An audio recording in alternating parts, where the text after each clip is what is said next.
ओम तव कथामृतम तप्त जीवनम कविभिरीडितम कल्मषापहम শ্রবণমঙ্গলম শ্রীমদাততম ভুবি গৃণন্তি ये ভুরিদা জনাঃ। শ্রী ভগবানের অশেষ কৃপায় আমরা আবার সমবেত হয়েছি রামকৃষ্ণ মিশন দিনাজপুর কেন্দ্রের পদান্নতায় শ্রী শ্রী লাটু মহারাজের স্মৃতি কথা চন্দ্রশেখর চট্টোপাধ্যায় বিরচিত এই গ্রন্থ থেকে আমরা পড়ছি সন্ন্যাস এবং তপস্যা এই অংশ থেকে।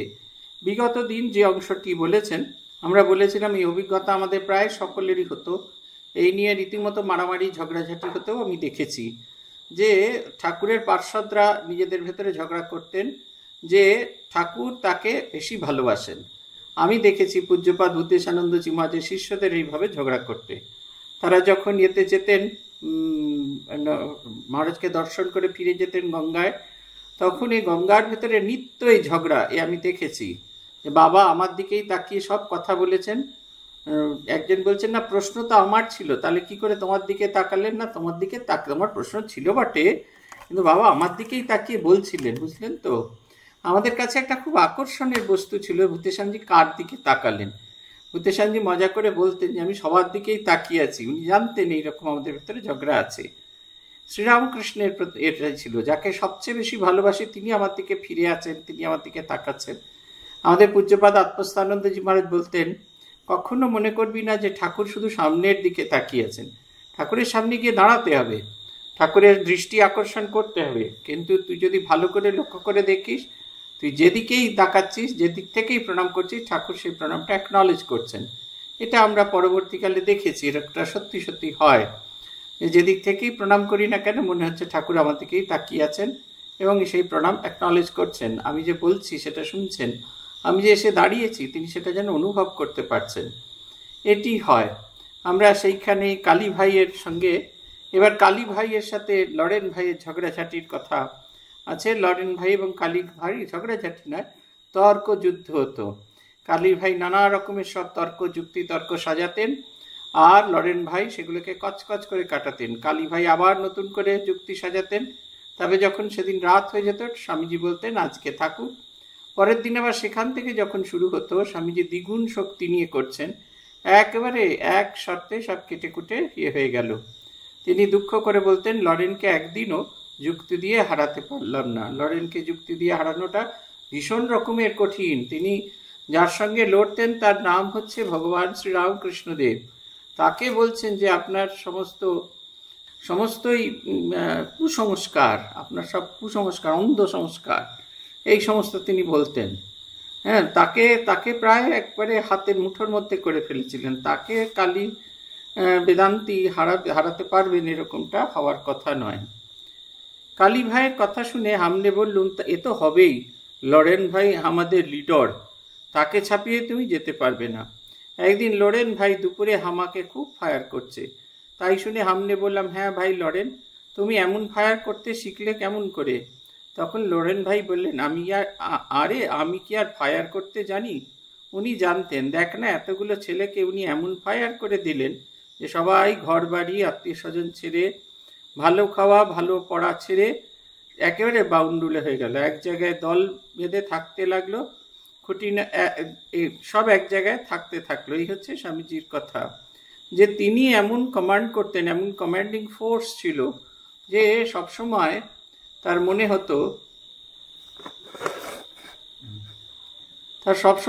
হতো যে এরকম তিনি এমনভাবে নিয়ে আসতেন এবং তার কখনো এরকম দেখিনি, শ্রীরামকৃষ্ণের ক্ষেত্রে দেখিনি যে কোনো রকম নরম সরম ব্যাপার স্যাপার দেখিনি। একবারে স্ট্রেট ফরওয়ার্ড ফায়ার করতেন। রামচন্দ্র দত্ত বলছেন যে দেখুন মশাই, আপনার কাছে এসেছি, খুব আশা ছিল আপনার কাছে থেকে কিছু হবে। ঠাকুর বলছেন আমি তোমার খাইও নি, আমি তোমার পড়িও নি, তাই তোমাকে কিছু করে দেওয়ার দায়িত্ব আমার নেই।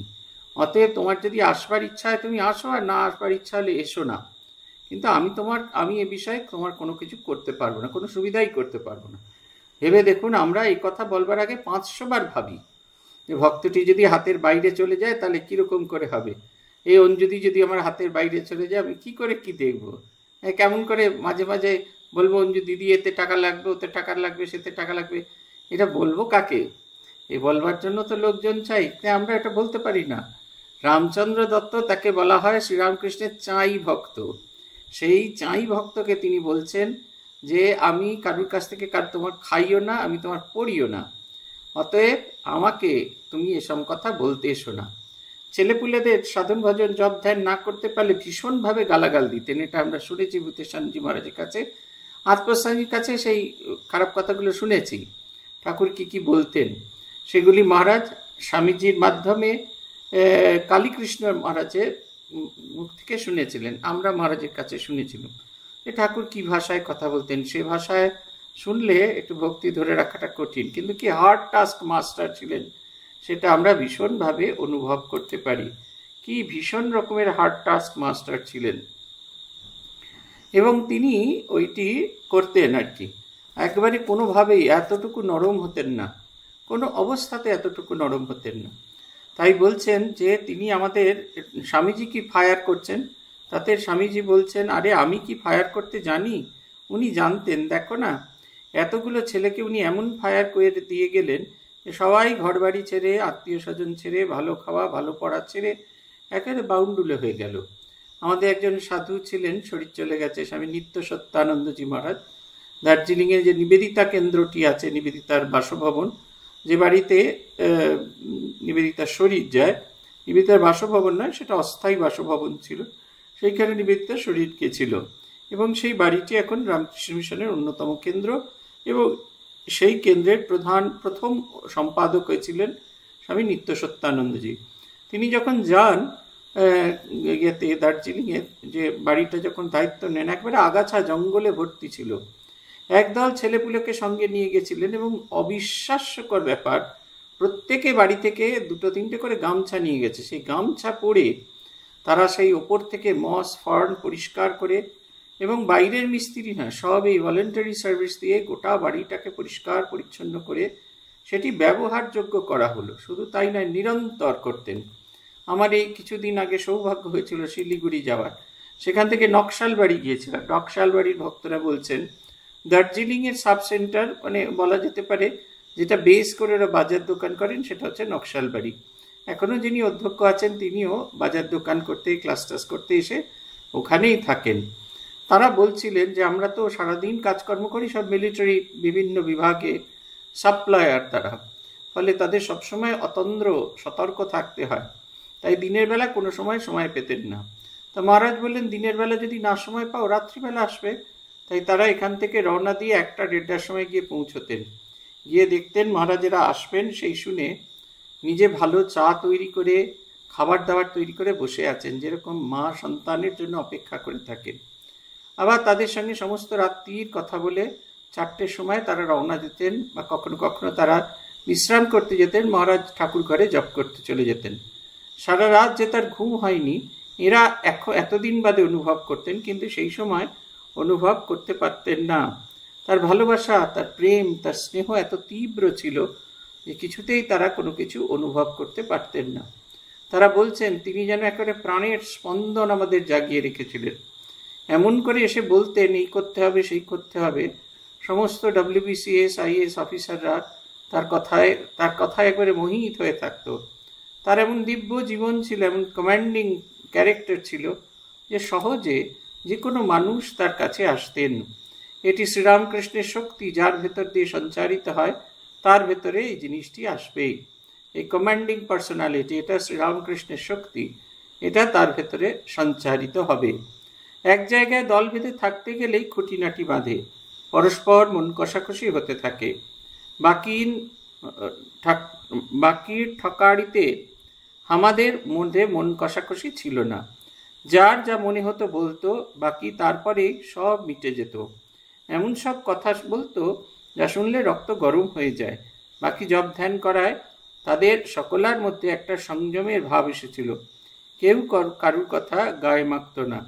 শরৎ ভাইয়ের এমন সংযম ছিল যে লোরেন ভাই বলতো ওটার তো বেলে মাছের রক্ত, ও আবার চটবে কি।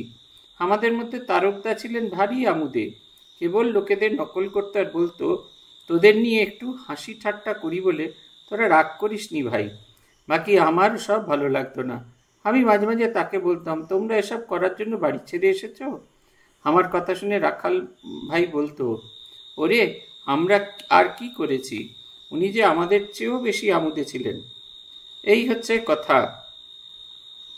এই শ্রীরামকৃষ্ণের সঙ্গের এটা একটা বড় বৈশিষ্ট্য। আমরা সব একত্রিত থাকি, কিন্তু আমাদের যেন মতান্তর হতে পারে কাজের জায়গায়, কিন্তু মনান্তর না হয়। এই শব্দটা পূজনীয় স্মরণানন্দজি আমাকে বলেছিলেন। আমরা যেদিন হেডকোয়ার্টার্সে এলাম ট্রান্সফার হয়ে, মহারাজ বলেছিলেন, দেখো কাজের জায়গায় তোমরা 30 জন সাধু আছো, তোমাদের কাজের জায়গায় মতান্তর হবে, কিন্তু মনান্তর হলে খুব মুশকিল, তাহলে কিন্তু কাজ করতে পারবে না।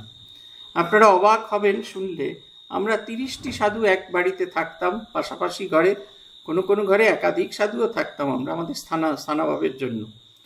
আমরা প্রত্যেকেই বড় বড়, প্রত্যেকেই রামকৃষ্ণ মিশনের সমস্ত দপ্তরগুলোর হয় বিভাগীয় প্রধান, সহকারী প্রধান হিসেবে কাজ করেছি, কিন্তু কখনোই আমাদের কোনোদিন মতান্তর হলেও মনান্তর হয়নি।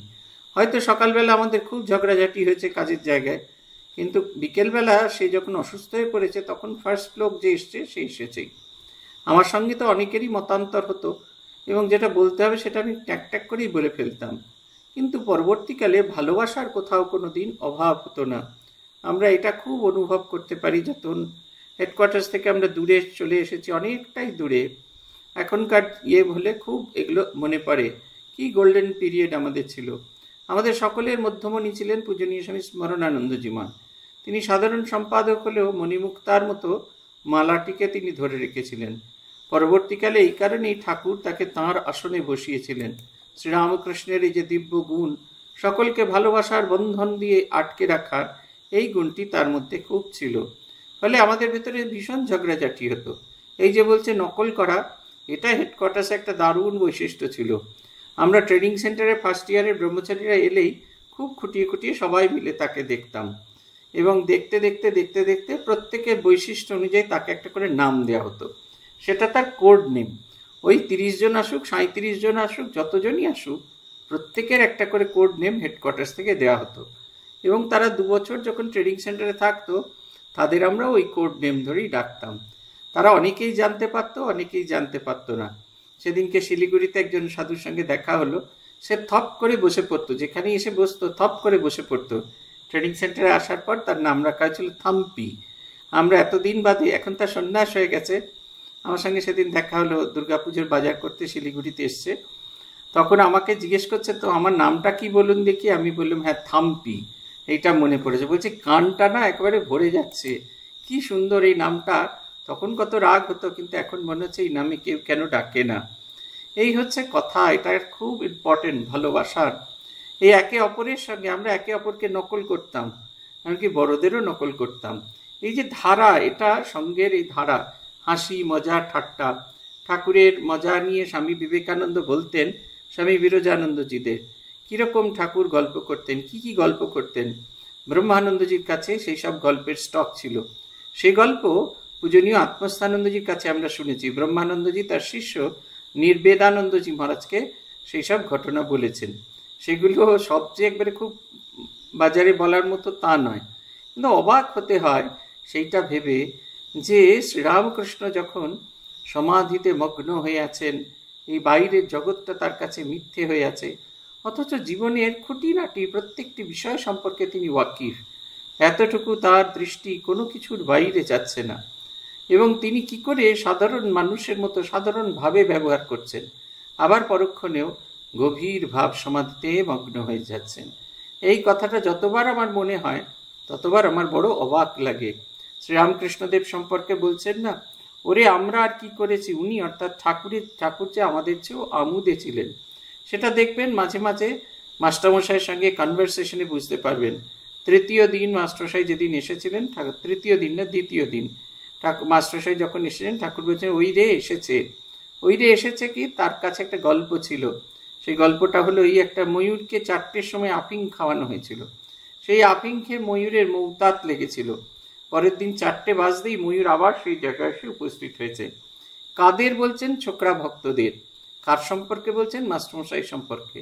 মাস্টারমশাইকে তুলনা করছেন সেইটা, কি সুন্দর বলছেন, ওই রে আবার এসেছে। এক একদিন এমন হাসাতেন যে আমার দম বন্ধ হওয়ার উপক্রম হতো। আমি তার পায়ে ধরে অনুরোধ করতাম, এটি রাজা মহারাজের কথা, একটু থামুন, হাসতে হাসতে পেটের নাড়ি ভুড়ি সব যে ছিঁড়ে গেল যে। এক একদিন হাসতে হাসতে চোখ দিয়ে জল বেরিয়ে যেত। রাখাল ভাইয়ের কথা শুনে আমারও ওইসব কথা মনে পড়তো। এই রকম আমাদের নাইট ক্লাস, হেডকোয়ার্টার্সের নাইট ক্লাস ছিল। 10টা থেকে 9:40 থেকে 9:50 অবধি আমাদের পাঠ হতো, কথামৃত পাঠ হতো রোজ। আর কথামৃত পাঠের সঙ্গে সঙ্গে একটি নতুন বইও পড়া হতো, দে লিভ উইথ গড। ওই বইটি, তারা চেতনানন্দজি বইটি পড়া হতো। ওইটি চেতনানন্দজি আমাদের উপহার দিয়ে গেছিলেন, পড়া হতো। 10 মিনিট পাঠ হয়ে গেলে আমরা 40 মিনিট গল্প করতাম। অন্তহীন গল্প ছিল আমাদের এক সাধু, যিনি এখন একটি বড় কেন্দ্রের অধ্যক্ষ। যারা গল্প করতাম আমরা, তাদের মধ্যে ছিলেন স্মরণানন্দজি, শ্রী করানন্দজি, শিবময়ানন্দজি, এবং বাকি যে সন্ন্যাসী তারা এখন কেউ হেডকোয়ার্টার্সে নেই, সবাই ট্রান্সফার হয়ে গেছেন। 2-3 বাদ দিয়ে সবাই ট্রান্সফার হয়ে গেছে। পৃথিবীর বিভিন্ন প্রান্তে, দেশের বিভিন্ন প্রান্তে, রাজ্যের বিভিন্ন প্রান্তে আমরা ছড়িয়ে গেছি। কিন্তু যখনই আমাদের সঙ্গে একসঙ্গে দেখা হয়, আমরা পুরনো দিনের সেই গল্পগুলো নিয়ে আলোচনা করতাম, সেই সোনার দিনের গল্প করতাম।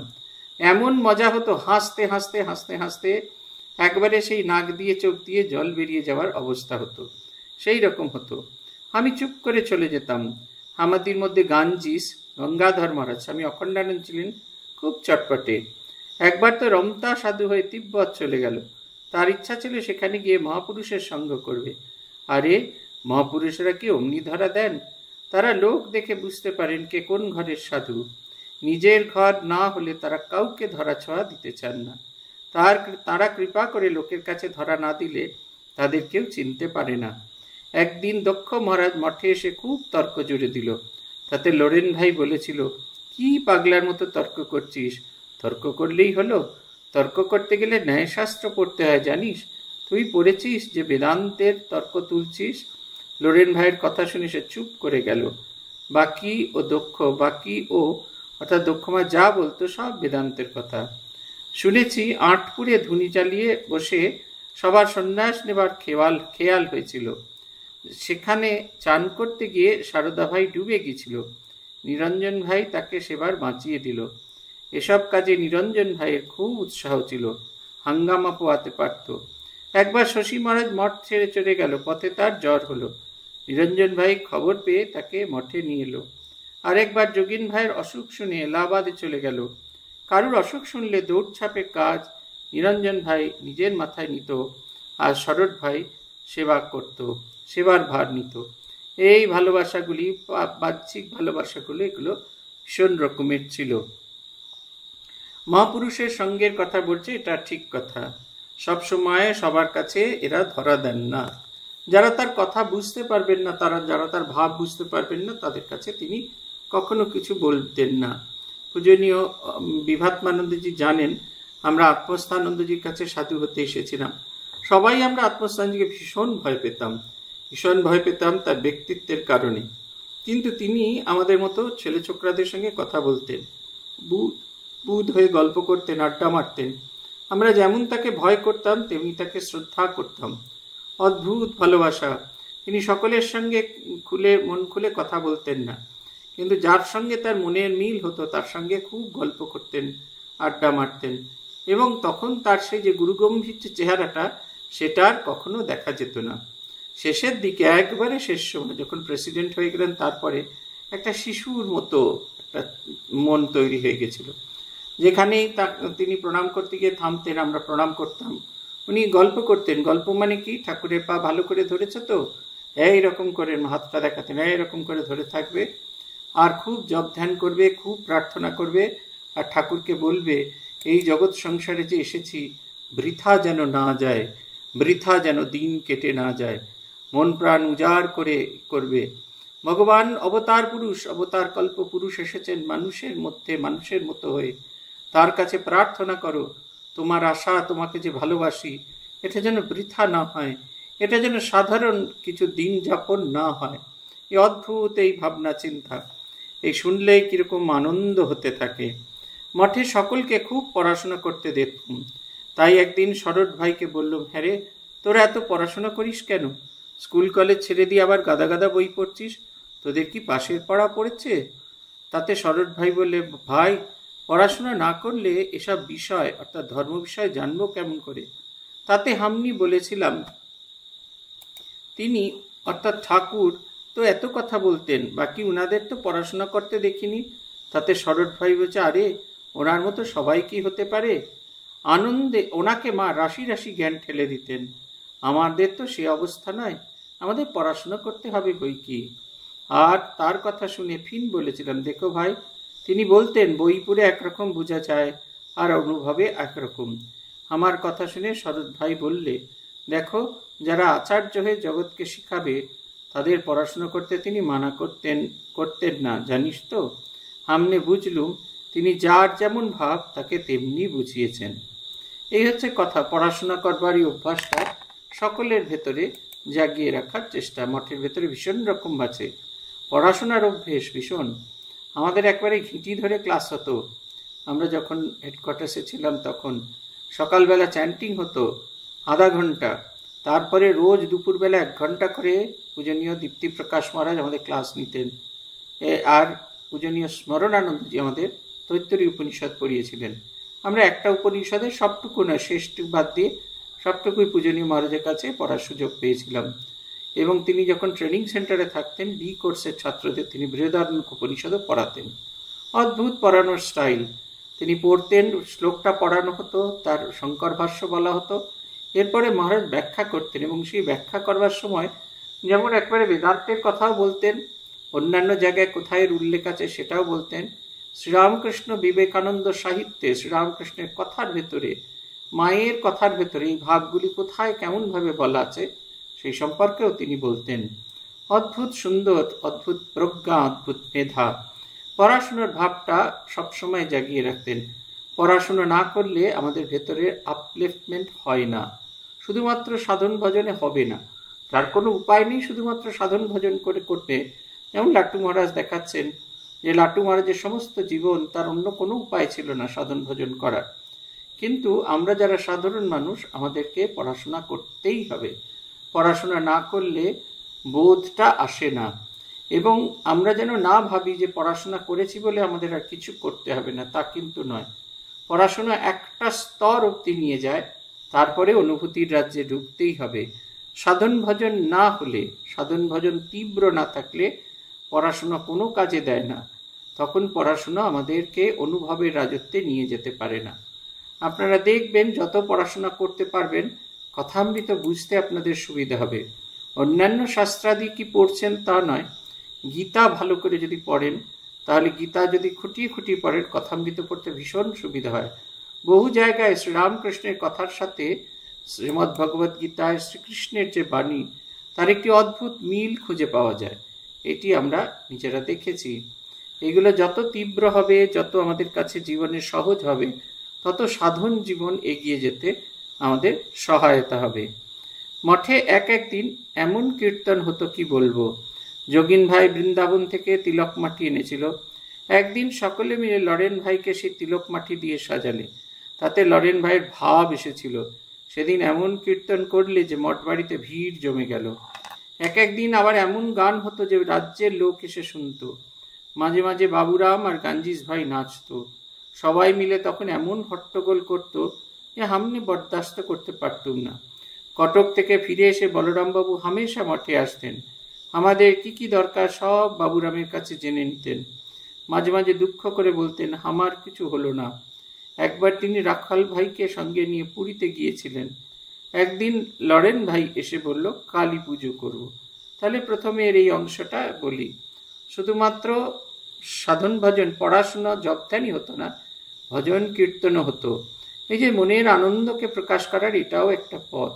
এমন কীর্তন হতো, এমন সবাই মেতে থাকতেন ভগবত ভাগে যে বাইরে থেকে লোক এসে হাঁ করে দেখতো। তারা সবসময় মনে করতো এরা খুব ভালো খাওয়া দাওয়া করে। এই যে আমাদের স্বামী ভাস্করানন্দজির একটি ইংরেজি গ্রন্থ আছে যে লাইফ ইন ইন্ডিয়ান মনাস্ট্রি, সেইখানে তিনি তাঁর জীবনের, তার সন্ন্যাস জীবনের এবং সাধু হওয়ার গল্প সেখানে আছে, বলা আছে। শিলং আশ্রমের তখন অবস্থা খুব একটা ভালো ছিল না, খুব যে আর্থিক অবস্থা যে খুব স্ট্রং তা নয়। তা পাড়া প্রতিবাসীরা একদিন শিলং আশ্রমে এসে হাজির। গহনানন্দজি তখন শিলং আশ্রমের ম্যানেজার, তাকে বলছেন আপনাদের আজ কি খাওয়া দাওয়ার কি হয়েছে বলুন তো, সবাই এত আনন্দ করছে আর সবাই এত হইচই করছে। তারা গিয়ে দেখলেন যে ভাত, ডাল আর একটা তরকারি কোনো রকমই হয়েছে, সেই সবাই খাচ্ছে এবং সেই খেতে খেতে এমন আনন্দে গল্প করছে, একে অপরের সঙ্গে ঢলে পড়ছে। এইটা আমার কাছে খুব আকর্ষণীয় বস্তু ছিল। আমি তখন ছাত্র এবং পড়াশোনা করছি। মায়াবতী গিয়েছিলাম, মায়াবতীতে তখন থাকার সুযোগ পাইনি, তখন মায়াবতীতে অত গেস্ট হাউস ছিল না। আমরা দুপুরবেলা প্রসাদ পেয়ে ফিরে আসছি, আমাকে বসতে দেওয়া হলো সাধুদের সাথে। এখন ওখানে একজন মহারাজ আছেন, আকিরা মহারাজ, তখন তিনি ব্রহ্মচারী, তার পাশে আমাকে খেতে বসতে দেওয়া হলো। প্যান্ট শার্ট পরা আমি গিয়ে তার পাশে বসলাম। অবাক বিস্ময়ে তাকিয়ে দেখছি, আমাদের স্বামী জিতাত্মানন্দজি তখন প্রবুদ্ধ ভারত পত্রিকার এডিটর ছিলেন।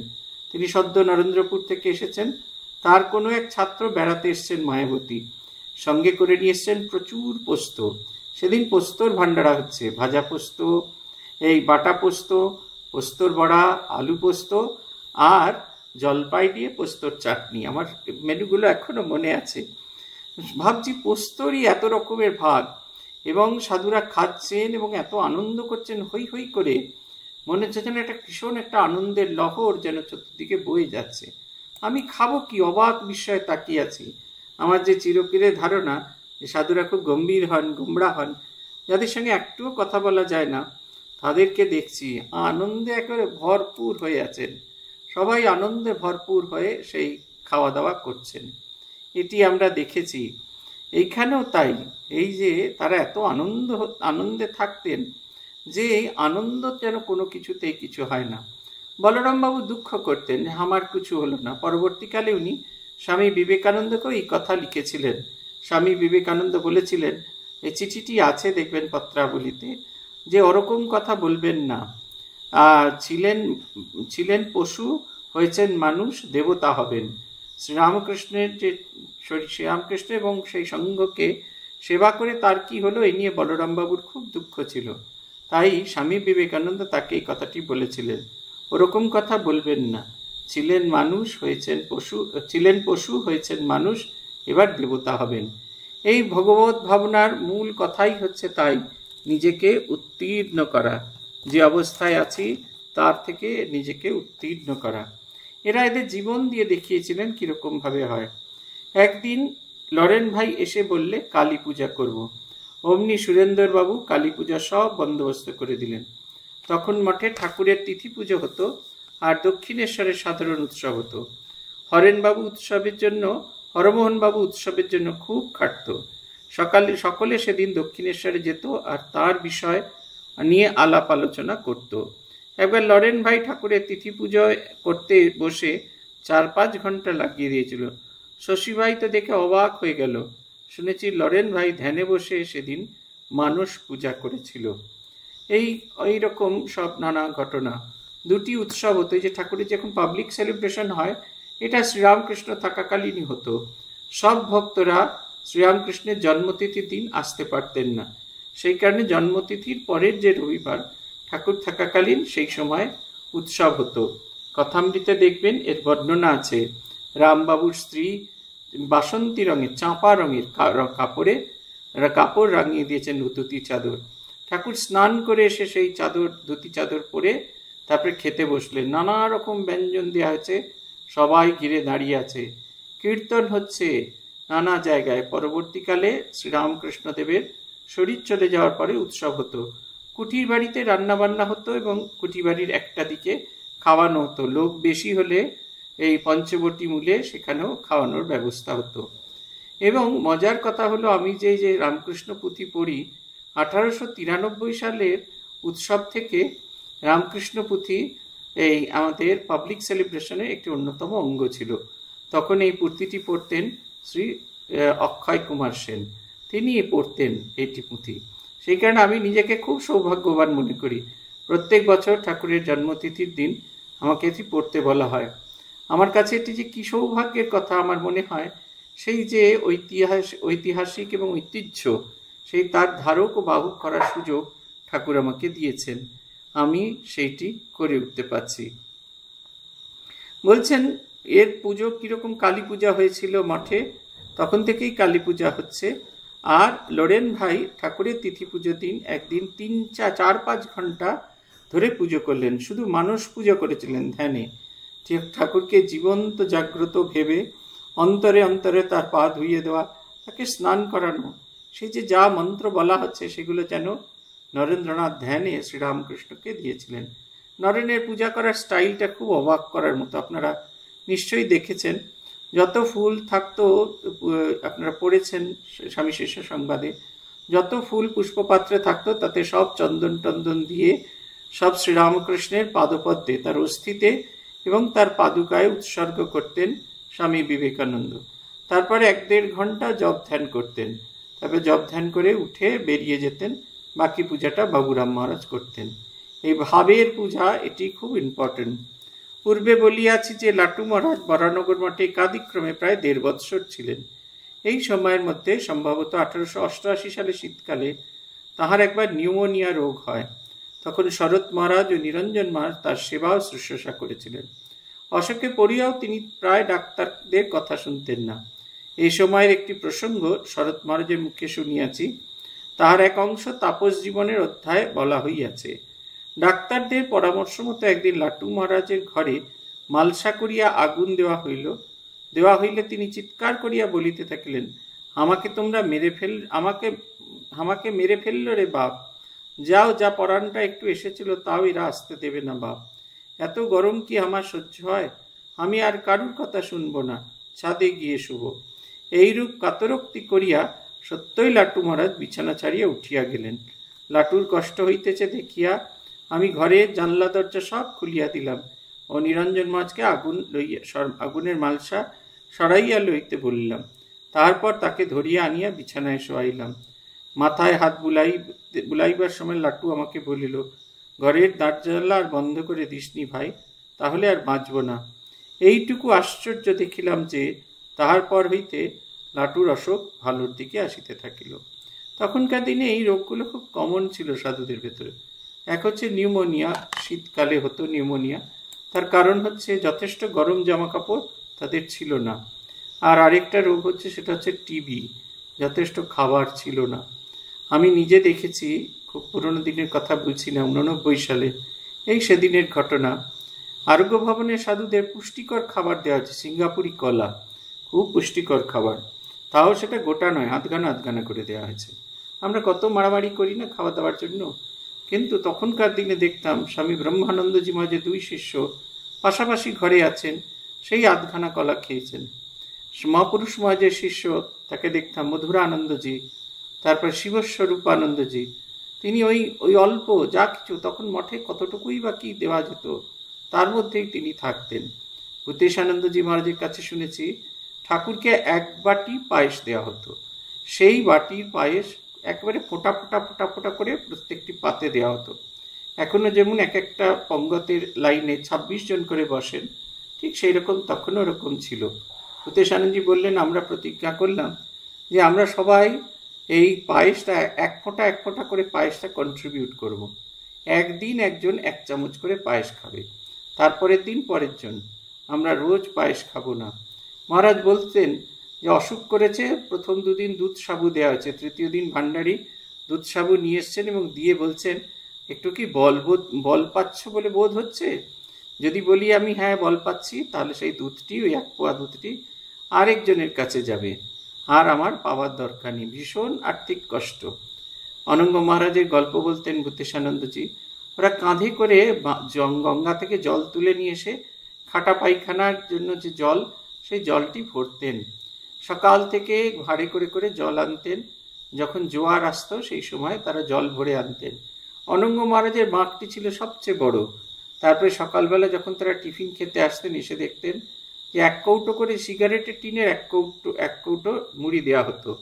আর ভান্ডারী এমনি করে দেখাতেন, মানে মুড়ি তোলবার সময় একটু উঁচু হয়ে থাকে তো, মাথাটা কেটে নিতে বলতেন। সেই 1 টিন মুড়ি থাকতো আর তাতে 1টা কৌটো থাকতো। বলছেন যে ভূতেশানন্দজি বলতেন যে ওইটা কেটে দিতে বলতেন। বহুদিন অনঙ্গ মহারাজের সঙ্গে তারা গিয়ে দেখতেন যে খাবার আর কিচ্ছু অবশিষ্ট নেই। অনঙ্গ মহারাজ ছেলেদের বলতেন, চল ভাই আমরা সবাই পেট ভরে একটুখানি জল খাই, গঙ্গার জল খাই। লোকেশ্বরানন্দজি মহারাজের কাছে শুনেছি শুধু ক্ষুধা ভুলবার জন্য তারা বেদান্ত চর্চা করতেন খাওয়া দাওয়ার সময়, যাতে কি খাচ্ছি কি খাচ্ছি না সেটাতে যেন মন না থাকে। এই অবস্থার অনেক পরিবর্তন হয়েছে, কিন্তু তখনকার দিনের এরকমই ব্যবস্থা ছিল। লাটু মহারাজ কিছুতেই নিজের জন্য সামান্যতম সেবা কারোর কাছ থেকে নেবেন না। তার নিউমোনিয়া যাতে আর কফ না জমে সেইখানে ঠান্ডা থেকে বাঁচানোর জন্য ঘরে আগুনের মালসা দেওয়া হয়েছিল, জোর করে সেটি সরিয়ে দিলেন, ঘরের দরজা জানলা খুলিয়ে দিলেন। আমরা যতদূর শুনিয়াছি তাহাতে বলিতে পারি যে নিউমোনিয়া রোগের পর পথ্য পাইলে লাটু মহারাজ মাস তিনেকের জন্য ভক্তপালক রামবাবুর গৃহে বাস করিয়াছিলেন। সেখানে মায়ের অর্থাৎ রামবাবুর স্ত্রীকে লাটু মহারাজ মা বলিতেন। তত্ত্বাবধানে থাকিয়া লাটু মহারাজ অল্পদিনে সুস্থ সবল হইয়া উঠিলেন। এই সময়কার একটি কথা যোগদানের শিবরামের নিকট শুনিয়াছি। তিনি প্রায় রামবাবুর বাড়িতে আসিতেন। তাহারই বর্ণনা মতে লাটু মহারাজের দেহের ভিতর হইতে তখন যেন একটা উজ্জ্বল আভা বাহির হইত। তাহার চক্ষু দুটি তৎকালে প্রায় অর্ধমুদ্রিত থাকিত এবং ওষ্ঠাধর প্রায় কম্পিত হইতে থাকিত। কদাচ কাহার সহিত তখন তিনি কথা বলতেন। মাঝে মাঝে গ্রীবা বক্র করিয়া এমন একটি ভঙ্গিতে বসিতেন, দেখিলেই মনে হতো যেন কাহার সঙ্গে তিনি যুদ্ধ করিতে উদ্যত হইয়াছেন। অনুক্ষণ তাহার গায়ে কম্বল বা চাদর থাকিত। সারাটা দুপুর তিনি রৌদ্র সেবন করিতেন এবং মালা লইয়া বসিয়া থাকিতেন। এইটি হচ্ছে কথা, সাধনের যে তীব্রতা, চেষ্টা করে যাওয়া, প্রাণপণ দিয়ে চেষ্টা করে যাওয়া, সাধন ভজন করার এই চেষ্টাটা থাকা আমাদের খুব জরুরি। আমরা পারি না পারি, আমাদের চেষ্টা করে যেতে হয়। আমাদের ভূতেশানন্দজি জোর দিতেন সাধন ভজনের অভ্যাসটা জাগিয়ে রাখার জন্য। সব সময় নাম জপ করা, মনে মনে নাম জপ করা, অবসর, দুই কাজের মাঝখানে যে অবসর, সেই সময় নাম জপ করা। তিনি বলতেন যে জপ ধ্যানের অভ্যাসটা থাকলে যখন সত্যি সত্যি সময় পেয়ে জপ ধ্যান করবার সুযোগ পাবো, তখন আমাদের খুব সহজে নিজের সঙ্গে লড়াই না করে করা যেতে পারে। পূজ্যপাদ বিমলাত্মানন্দজি আমাদের বলতেন যে মন হলো ছোট ছেলের মতো। ছোট ছেলে যেমন খেতে খেতে পালিয়ে যায়, তাই বলে কি মা তাকে ছেড়ে দেয়? পুরোটাই খাইয়ে ছাড়ে। কি করে করে না, হাত ধরে হিঁচড়তে টেনে নিয়ে এসে এক জায়গায় বসিয়ে তারপর ধীরে ধীরে খাওয়ায়। ঠিক সেরকম মন আমাদের কাছ থেকে পালিয়ে যাবে, তাকে হাত ধরে টেনে হিঁচড়ে এনে বসিয়ে খাওয়াতে হবে, আবার পালিয়ে যাবে, আবার তাকে নিয়ে আসতে হবে। কিন্তু সাধন ভজনের এই যে অভ্যাসটা, এটা তীব্রভাবে আমাদের জীবনে আসা দরকার। লাটু মহারাজ যে কথাটি বলছেন যে সাধন ভজনে লাটু মহারাজের জীবনে যেটা আমরা দেখছি, যতক্ষণ অবসর সময় পাচ্ছেন ততক্ষণই সাধন ভজন করছেন, জপ ধ্যানের চেষ্টা করছেন। প্রথম এটা একটু তীব্রভাবে জোর করে চেষ্টা করতে হয়, পরবর্তীকালে এটা জীবনের একটি স্বাভাবিক অঙ্গ হয়ে যায়। তখন আপনাকে খুব বেশি চেষ্টা করতে হয় না, যখন যেখানে সুযোগ পাবেন সঙ্গে সঙ্গে মন বসে যাবে, তখন মনের সঙ্গে লড়াইটা অনেকখানি কমে যাবে। সেই বৎসর ফাল্গুন মাসে বরাহনগর মঠে খবর আসিল যে যোগীন মহারাজ এলাহাবাদে ভীষণ বসন্ত রোগে পীড়িত হইয়াছেন। তৎক্ষণাৎ মঠ হইতে প্রায় সকলে শশী মহারাজ এবং স্বামী অদ্বৈতানন্দ ব্যতীত প্রয়াগে গমন করিলেন। মঠে লোকাভাব দেখিয়া হইবে ভাবিয়া জনৈক গুরুভাই লাটু মহারাজকে মঠে যাইয়া থাকিতে বলিলেন। তার কথা শুনিয়া লাটু মহারাজ সেই দিনই রামবাবুর গৃহ হইতে মঠে আসিলেন এবং সেইখানে প্রায় 3-4 মাস রহিলেন। পরে পুনশ্চ মঠে স্থানাভাব হওয়ায় তিনি বেলুড়ে শ্রী শ্রী মায়ের নিকট চলিয়া যান। শ্রী শ্রী মা তখন গয়া হইতে ফিরিয়া বেলুড়ে নিরাম্বর বাবুর ভাড়াটিয়া বাড়িতে বাস করিতেন। এই যে যখনই দেখুন অসুস্থ হয়ে পড়েছেন, সব গুরু ভাইরা সেখানে সমবেত হয়েছেন। সবাইকে দিয়ে কিছু হবে না, কিন্তু প্রত্যেকেই আরোগ্যর চেষ্টা করছেন, এটি হচ্ছে কথা। এবং সব প্রিয়জনদের দেখলে যেরকম ভালো লাগে ঠিক সেই রকম। আমার মনে আছে একবার এরকম বিশ্বকর্মা পুজোর সময় হাসপাতালে ভর্তি হয়েছিল, একটা সার্জারির জন্য ভর্তি হতে হয়েছিল। বিশ্বকর্মা পূজার দিন এমনিতেই আশ্রমের স্টাফ কম, সেবা প্রতিষ্ঠানে বহু স্টাফ আশ্রমের যে বিশ্বকর্মা পুজো তাতে গিয়েছেন। বড় একটা সেদিন কেউ আসেননি, ব্রাদাররা যারা কাজকর্ম করে ওষুধপত্র দিয়ে চলে গেছেন, তাদেরকে আর কাউকে দেখতে পাচ্ছি না। হঠাৎ করে একজন সাধু এলেন দেখা করতে। সমস্ত ওয়ার্ডে আমি তখন একাই ছিলাম, আর কোনো সাধু ছিলেন না, এবং অন্যদিকের ওয়ার্ডের আরেকটা অংশের ক্যাবিনে পরম পূজনীয় স্বামী আত্মস্থানন্দজি ছিলেন, এবং পাশের ঘরে বিমলাত্মানন্দজি তার অফিস করে বসতেন। দুপুরবেলা কেউ কোথাও নেই, শুধু আত্মস্থানন্দজি আছেন তার ক্যাবিনে, এবং তার সেবক একজন দুজন আছেন তার ক্যাবিনে, আর আমি এইখানে ওয়ার্ডে একাকী আছি। এই সাধুটি এসে দেখা করতে এলেন। সে আমাকে জানাননি, আমি একটু আচ্ছন্ন হয়ে পড়েছিলাম, কিন্তু যখন সে আমার পাশে এসে দাঁড়িয়ে আমার মাথায় হাত বুলাচ্ছে, তখন চোখ খুলে তাকাতেই তাকে দেখে ভীষণ আনন্দ হয়েছে। এইটা কথা, এই অসুস্থতার সময় প্রিয়জনরা যখন কাছে এসে দাঁড়ান তখন খুব ভালো লাগে। আমাদের সাধুদের প্রিয়জন হলেন আমাদের গুরু ভাইয়েরা।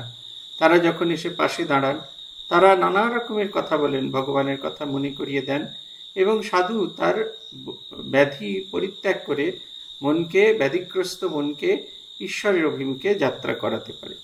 একদিন নীলাম্বর বাবুর বাড়িতে শ্রীমা লাট্টু মহারাজকে বাজার করিয়া আনিতে বলিলেন। সেদিন যোগীন মহারাজ কোথাও গিয়েছিলেন। লাট্টু মহারাজ আমাদের বললেন, মায়ের কথা শুনে হামনে বললুম, এখন আমি যেতে পারবো না, তার চেয়ে বরং যাই যোগিনকে ডেকে নিয়ে গিয়ে। আমার এখন ওসব হাঙ্গামা পোয়াতে মন চায় না। দেখো শ্রী মা আমার মনের জোর ভাব ঠিক বুঝতে পেলেন, করে বললেন, তোর গিয়ে কাজ নাই, থাক তুই যোগিনকে ডেকে দে। এই রকম যে উৎপাত মায়ের কাছে করতুম, বাকি মা কখনো তাতে বিরক্ত হতেন না। শ্রী মায়ের মহাশক্তির কি সহ্য শক্তির কি তুলনা আছে? তাই যেখানে সেখানে ওনার কথা বলি না, সকলে বুঝবে না, বাকি উল্টা বুঝে সব গড়বড় করে ফেলবে। এই যে দেখুন, মাকে উপেক্ষা করছে, আমরা তখন কল্পনাই করতে পারি না। আসলে আমাদের চিন্তা ভাবনা মা এখন অন্য অবস্থায় এসে পৌঁছেছেন।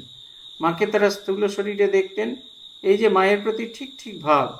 আমরা যেমন আমাদের নিজেদের মাকে উপেক্ষা করতে, না এখন পারবো না, মা হয়তো বাজার করতে বলে, না এখন আমার দ্বারা হবে না, আমার এখন অনেক কাজ পড়ে আছে, এই সমস্ত বাজে কাজ করার সময় নেই, তুমি অন্য কাউকে বলো। এই যেরকম আমরা বলতে পারি, ঠিক সেই রকম নিজের ইষ্ট দেবীকে ওই একই কথা বলতে পারছি। এতখানি দুঃসাহস আমাদের ভেতরে আছে। এই দেখুন কি সুন্দর কথা এই মাকে বলছেন, এবং তার জন্য তার কোনো দুঃখ নেই, বরং উল্টে মায়ের সহ্য শক্তির কথা বলছেন। মা কেমন করে সমস্ত কিছু সানন্দে ভালোবেসে সবকিছু সহ্য করতেন, সেই সমস্ত কথা তিনি বলছেন। বাবুর বাড়ি হইতে শ্রীমা পুরীধামে গমন করিলে লাট্টু মহারাজ পুনরায় বরানগর মাঠে ফিরিয়া আসিলেন, এবং সেইখানে 4-5 মাস রহিলেন। আমরা দুইখানি ঘটনার কথা শুনিয়াছি, মনে হয় সেই দুইটির ওই সময়কার ঘটনা, কারণ ওই সময় বুড়ো বাবা সচ্চিদানন্দ মঠে আসিয়াছিলেন। দুইটি ঘটনার মধ্যে একটি লাট্টু মহারাজ কথিত। একদিন শশী ভাই বুড়ো বাবাকে ঠাকুরের দাঁতন কাঠি দিতে বললেন। বুড়ো বাবা জানতো না যে ঠাকুরের দাঁতন কাঠি থেঁতো করে দেওয়া হয়, তাই সে একটি আস্ত দাঁতন কাঠি ঠাকুরের ঘরে দিয়ে এলো। বাল্যভোগ দেবার সময় শশী ভাই তা দেখে বুড়ো বাবাকে কি বকুনিটাই দিলে, শালা আজ তুই আমাদের ঠাকুরের মাড়ি দিয়ে রক্ত বার করেছিস, আজ তোর একদিন কি আমার একদিন। এই বলে শশী তার দিকে ছুটে এলো। আমনে তো তখনই বুড়া বাবাকে বললাম, পালিয়ে যা, দেখছিস কি। আমার কথা শুনে বুড়ো বাবা পালিয়ে গেল। তাকে ধরতে না পেরে শশী ভাই আবার দাঁতন কাঠি খুব থেঁতো করে ঠাকুর ঘরে দিয়ে এলো। দেখো তো শশী ভাই কেমন মন দিয়ে পূজা করত। এই হচ্ছে আত্মবৎ সেবা। যেরকম ভাবে আপনি সেবা চান, ঠিক সেই রকম ভাবে নিজের ইষ্টকে সেবা করা। ও দাঁতন কাঠির মুখটা যদি থেঁতো করে দেওয়া যায়, দাঁতন করতে সুবিধা হয়। এই যে আপনাদের 3 রকমের ব্রিসল আছে, স্ট্রং, মিডিয়াম, সফট। এই তার মধ্যে মিডিয়ামটা হচ্ছে এই থেঁতো করা দাঁতন কাঠি, এই মিডিয়াম ব্রিসল, সেইটি তাদের দেওয়া হয়। তা ঠাকুরকে তাই দেওয়া হয়, এখনো তাই দেওয়া হয়, খানিকটা থেঁতো করে দেওয়া হয়। পুরোনো দিনের মানুষ তো, এখনো ঠাকুর কোলগেট টুথপেস্ট ব্যবহার করতে শেখেননি, তাই সেই পুরনো দিনের এইসব জিনিসপত্র ঠাকুরকে দেওয়া হতো। এবং শশী মহারাজ বলেছেন বুড়ো গোপাল এই সচ্চিদানন্দজি, বুড়ো বাবা সচ্চিদানন্দ, তাকে বলা হয়েছে, কিন্তু তিনি বুঝতে না পেরে গোটাটা দিয়েছেন। এই যে বলছেন শালা তুই আমার ঠাকুরের দাঁতের থেকে আজ রক্ত বার করে দিলি। ঠাকুর তো যা দেবেন বালক পথ সেটাই ব্যবহার করেছেন, তাতে মাড়ি থেকে রক্ত বেরিয়ে যাওয়ার সম্ভাবনা আছে। এই যে কিরকম ভালোবাসা, এটা যদি আমরা লক্ষ্য করি তাহলেই বুঝতে পারবো। আর একটি শেষ ঘটনা আজকে পড়ব। অপর ঘটনাটি উদ্বোধন অগ্রহায়ণ 1333 হইতে উদ্ধৃত। একবার খুব মজা হয়েছিল। সকালে ঠাকুরের বাল্যভোগের জন্য হালুয়া তৈরি করতে গিয়ে শশী মহারাজ দেখেন কড়া অপরিষ্কার। রাত্রিরে লাট্টু মহারাজ ছোলা সেদ্ধ করে রেখেছিলেন, তার পরিষ্কার করা হয়নি। কড়া মেজে হালুয়া তৈরি করে ঠাকুরকে বাল্যভোগ দিতে দেরি হয়ে যাবে, সেই জন্য শশী মহারাজ লাট্টু মহারাজকে যা তা বলে গালি দিয়েছিলেন। কারণ ঠাকুর সেবার কোনরূপ ত্রুটি হলেই তিনি অধৈর্য হয়ে পড়তেন। গালাগালি খেয়ে লাট্টু মহারাজ বলেছিলেন, আমি মাকে পত্র দিব, তোমার বাবা মা আর আমার বাবা মা কি আলাদা আছে? এই যে বাবা মা তুলে গালাগাল দিচ্ছেন, মানে তিনি ভীষণ ক্রুদ্ধ হয়ে পড়েছেন। ঠাকুরের সেবায় দেরি হচ্ছে, এই যে এই সেবার দেরি, এটি যেন কোনো রকমভাবে মেনে নেওয়া যায় না।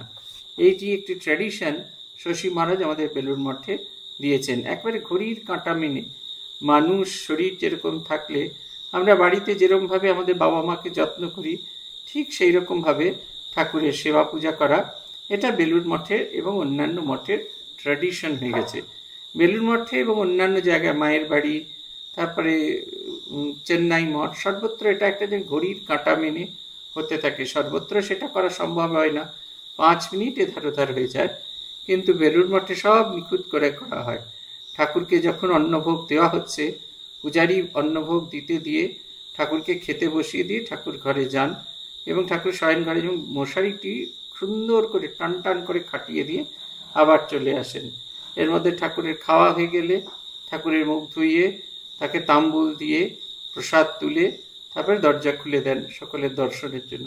তারপরে আবার ঠাকুরকে নির্দিষ্ট সময় শুতে নিয়ে যাওয়া, আবার বিকেল হলে ঠাকুরকে আবার বার করে নিয়ে এসে দর্শন দেওয়া, সমস্ত সব কিছু সময় মতো হয়, একেবারে ঘড়ির কাঁটা ধরে।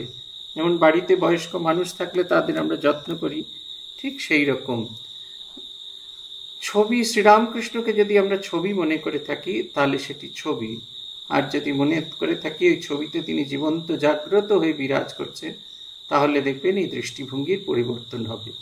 যত জাগ্রত এই দৃষ্টিভঙ্গি নিয়ে আমরা কাজ করতে পারবো, তত দেখবেন জীবন অনেক বেশি সুন্দর, ভালো হচ্ছে। আজ এই পর্যন্ত। ওম প্রণতানাম প্রসীদত্বম দেবী বিশ্বার্তিহারিণী त्रैलोक्यवासिनामिड्ये लोकानां वरदा भव। ओम शांति ओम शांति ओम शांति। हरि ओम तत्सत्। श्री राम कृष्णार्पणमस्तु।